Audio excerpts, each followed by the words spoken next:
Bond, James Bond.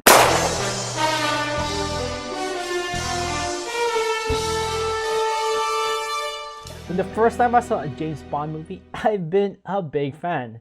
One weekend I binge watched all 24 films, starting with the first 1962 film, Dr. No with Sean Connery, to the most recent 2015 one starring Daniel Craig in Spectre.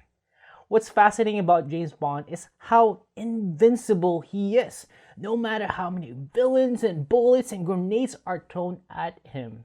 He escapes every seemingly impossible situation all without a drop of sweat on his forehead or a speck of dust on his perfectly pressed suit. He's a one-person killing machine taking on multiple criminals alone. It's too good to be true, isn't it?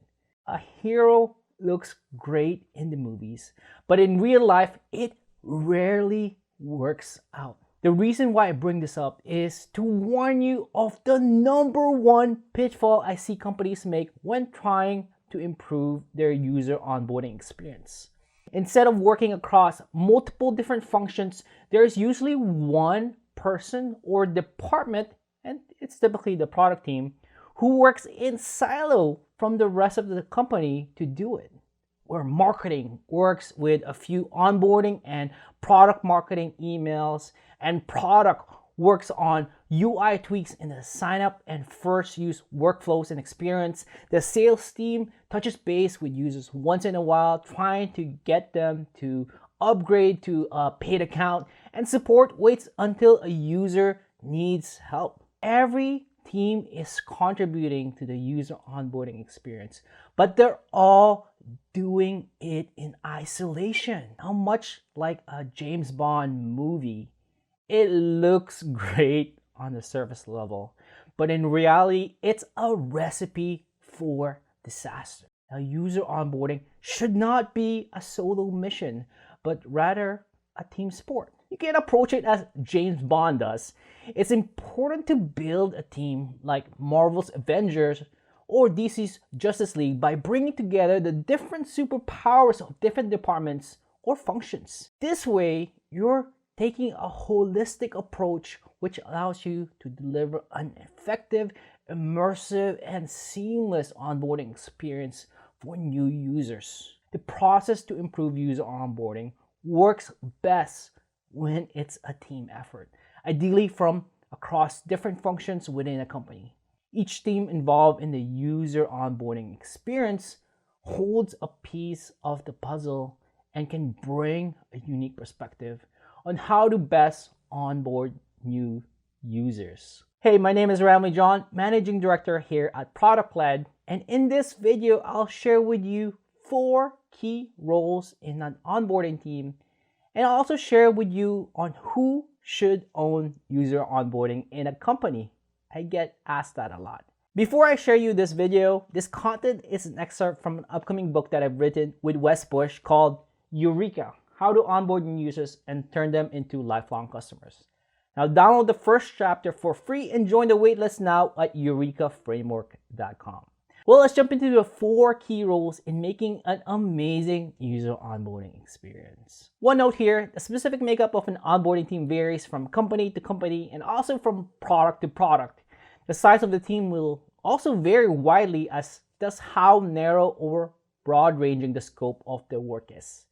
At this stage, it's important to identify which teams contribute to the success of new users. And this could include the following 4 key roles. The first are product managers, and product managers typically orchestrate the in-app user onboarding experience with designers and engineers from the sign-up to the first use workflow. They oversee implementing any triggers inside your product.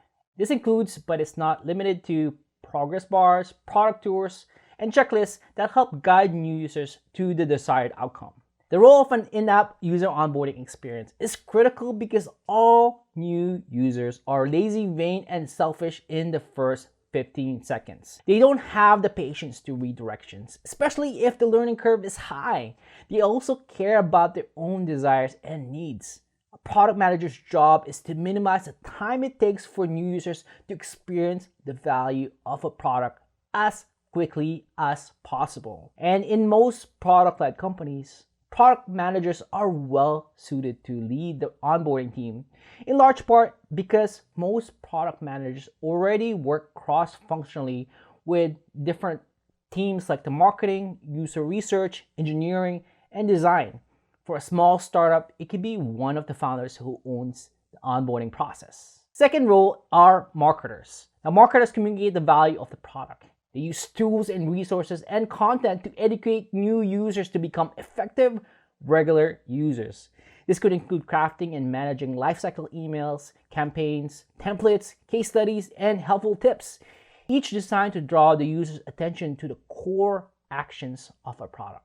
Marketers are critical in the user onboarding process because no matter how good the in-app user onboarding experience is, according to Intercom, 40 to 60% of users will sign up once and never come back. By using external triggers such as onboarding emails, browser notifications, SMS messages, direct mailers, or retargeting ads, normally the job of a marketer, you can remind users how the product improves their lives. Furthermore, great marketing builds trust and creates a personal, emotional connection. This hits every touch point from ads, blog posts, and landing pages all the way to the onboarding copy, in-app messages, and emails. A marketing team needs to create a cohesive and consistent content strategy that amplifies the need for a product, or it needs to reach the pain of their situation to help them overcome their anxieties and objections.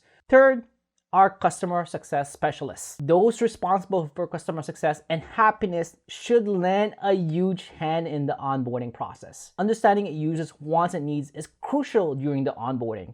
Customer success teams are usually equipped with empathy and product know-how necessary to show users immediate value. So when users stumble during the user onboarding process, it's up to the customer success team to reach out and measure how they feel as they progress.